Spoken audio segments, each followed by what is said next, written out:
Hello and welcome back. Guys, wild turkey season is right around the corner. In some parts of the country it's already open. And one of the most difficult things to learn how to do as a turkey hunter is how to prepare your bird properly so it doesn't dry out and get tough as shoe leather. Wild turkey can be absolutely fabulous if you know how to prepare it. And I'm going to show you that in this video. I'm also going to link to a couple other videos that I've done using wild turkey to make some absolutely delicious turkey burgers. I'm going to show you how to brine it in a special brine bucket from TheSausageMaker.com. And I'm also going to share a discount code with you guys just for my subscribers. So make sure you hit that subscribe button down there. Check this out. All right, so obviously the first step when cooking a wild turkey is to get your bird. Now, unfortunately, a lot of turkey hunters just breast the bird out and throw away the rest of the meat. But look at this. So there's the wild turkey I shot in that video. You can see if you skin that bird, instead of just breasting it out and keep the legs and the thighs, there's a lot of good meat on those birds that you can use. And this meat is fantastic if you do it like I'm getting ready to show you. Okay, so the brine recipe that I'm going to use will be posted in the description below. It's also in the turkey burger recipe video that I'm going to put in the cards about here. You can watch it later. I'll also put it in a playlist with this video for you to follow up next and see the rest of how to make these into turkey burgers. But here's the really cool part. We have partnered up with TheTactacam, and I'll have a link to that in the description below, along with a discount code for you guys to use to get 10% off anything from the Sausage Maker. They have this really cool brining bucket, which is made specifically for brining stuff like poultry that likes to float and get up out of your brine. Wait till you see the inside of this thing. So the briner has a very tight-fitting Tupperware type lid on top. Get that out of the way.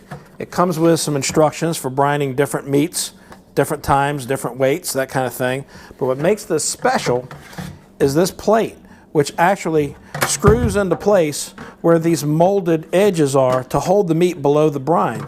So you can mix up your brine, put it in the bucket, put your meat in there, squash it down underneath the brine with that, and it'll stay submerged the entire time that you're brining without floating up to the surface. So again, the briner comes from TheSausageMaker.com, link in the description below. I'm going to get that brine mixed up and get this bird in there and show you how this thing works. All right, you just want to mix all your ingredients in a pot with just enough water and bring it to a boil. Be careful because it's very syrupy and it'll boil over. Just bring it to a boil so all the flavors can combine, and then set that aside and let it cool. All right, so we've got the briner all washed up, and we've actually cooled off our brine with some ice to make sure it's good and cold. So now we're just going to add that to the briner. And what we want to do now is top this off to about 2 gallons per our recipe. Good cold water. You got to keep everything cold.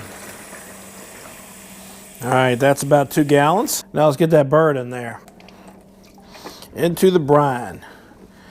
All right, we got to make sure that brine's in there good. You might have to top it off with a little bit more water, and that's fine. But we're going to get that plate into place first.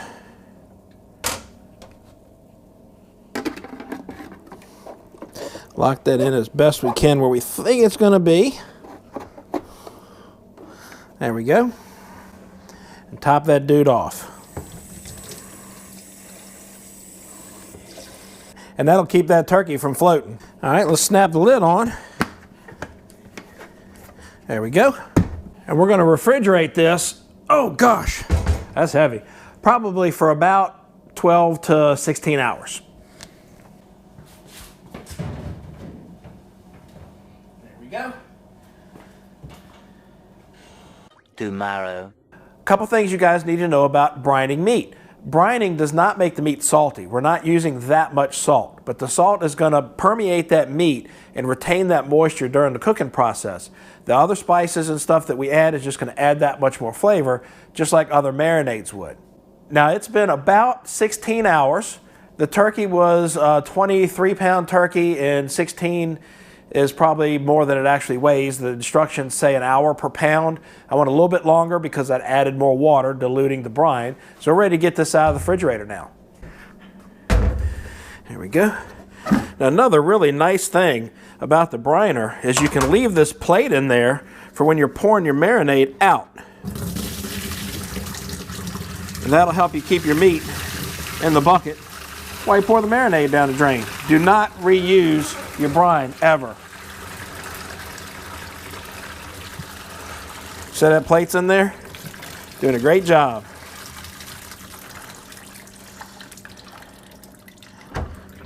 And there we go. Now you can see how good a job that plate did in there. And you can just remove it, and there's the bird ready to cook. To the smoker, to the grill, to the fryer, or to the grinder. So there you go. That's how you brine a turkey or chicken or other poultry to keep it from getting tough and dry. The briner is available again at sausagemaker.com. There's a discount code in the description below, along with a link to the website. You guys, next time you get a wild turkey, try it this way. You will never go back. Thanks for watching. Hit that subscribe button down there and check out some of the other videos while you're here. We'll see you next time.